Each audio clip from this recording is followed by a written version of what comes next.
Hi സുഹൃത്തുക്കളെ, ഇന്ന് ഞാൻ പറയാൻ പോകുന്നത് ആനയുടെ കഥയാണ്. കഥയിലേക്ക് കടക്കുന്നതിന് മുമ്പ് ഈ ചാനൽ ദയവായി സബ്സ്ക്രൈബ് ചെയ്യൂ.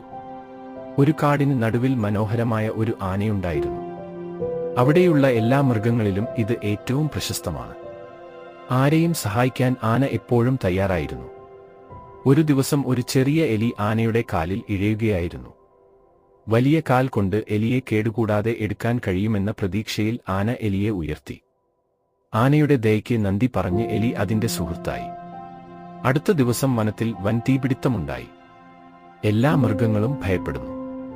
ആന അവിടെ എത്തിയുടൻ തന്റെ മഹാമന്ത്രത്തോടെ തീ അണയ്ക്കാൻ തുടങ്ങി. ആനയുടെ ചങ്ങാതിയായ എലി ആനയെക്കൊണ്ട് വെള്ളം കൊണ്ടുവന്ന് ഒഴിച്ചു. തീ കൂടുതൽ തണുപ്പിക്കാൻ സഹായിച്ചു. കാട്ടിലെ എല്ലാ മൃഗങ്ങളും ചേർന്ന് ആനയും എലിയും ചേർന്ന് തീ അണച്ചു. ഇതിന് എല്ലാ മൃഗങ്ങളും ആനയ്ക്കും എലിക്കും നന്ദി പറയുകയും അവയെ തങ്ങളുടെ വീരന്മാർ എന്ന് വിളിക്കുകയും ചെയ്തു. ഇതിൽ നിന്ന് നാം പഠിക്കേണ്ട പാഠം നമ്മുടെ ജീവിതത്തിൽ എത്ര വലിയവരും ചെറിയവരും ആയാലും പ്രശ്നമല്ല എന്നതാണ്. എല്ലാവരും പരസ്പരം സഹായിച്ചാൽ വലിയ പ്രശ്നങ്ങൾ വിശുദ്ധമായ രീതിയിൽ പരിഹരിക്കാനാകും. നന്ദി, നമസ്കാരം.